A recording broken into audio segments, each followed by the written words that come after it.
અને આજે અમને ડેપ્યુટી મેયર તરીકેની આ છઠ્ઠી વાર મને આ જવાબદારી સોંપવામાં આવી છે। હું ભારતીય જનતા પાર્ટીના હરેક હોદ્દેદારોનો, મુખ્યમંત્રી શ્રી આનંદીબેન પટેલ, આપણા પ્રદેશ પ્રમુખ આરસી ફળદુ સાહેબ, ભીખુભાઈ, વિજયભાઈ રૂપાણી, આપણા જૂનાગઢના શહેરના સંજયભાઈ કોરડિયા, બધાનો ખૂબ આભાર માનું છું। આપણા મેયર જે જીતુભાઈ ઈરપારા ખૂબ લર્નેડ માણસ છે, અભ્યાસુ માણસ છે, આખી જિંદગી ભારતીય જનતા પાર્ટી માટે થઈને દિવસ રાત એક કરીને પણ સંગઠન મજબૂત કર્યું। આજ પાર્ટી એને જવાબદારી હોય છે, આપણે એનો પણ ખૂબ આભાર માનીએ।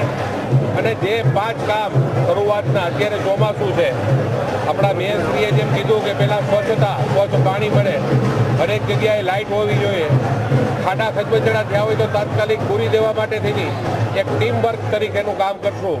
ચોમાસા પછી અમારે મોટા આયોજન છે, તો રોપવે માટે થઈને, એના પછી રેલવેના ફાટકનું એ લાંબુ કામ છે, પણ એના માટે પણ દરખાસ્ત કરવાની।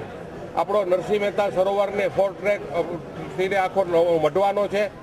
એ જ રીતે દામોકરનો જીર્ણોદ્ધાર, ભવનાથનું જબરજસ્ત ડેવલપમેન્ટ થાય ને ટુરિસ્ટોને પણ અહીંયા રહેવાની સગવડતા મળે, પણ આ બધા ચોમાસા પછીના કામગીરી છે। આપણા મેયરશ્રી ખૂબ ઉત્સાહી છે, લર્નેડ છે, અભ્યાસુ છે, એટલે મને 100% વિશ્વાસ છે કે આખી ટીમ સંજયભાઈ કોરડિયા પીપલ્સ સ્ટેન્ડિંગ કમિટીના ચેરમેન તરીકે આવે છે। આજે બધા આખું જે ટીમ વર્ક છે એ જૂનાગઢ માટે બેસ્ટમાં બેસ્ટ કામ થાય એના માટે રાત દિવસ જોયા વગર પૂરા પ્રયત્ન કરશે। ભારત માતા કી જય।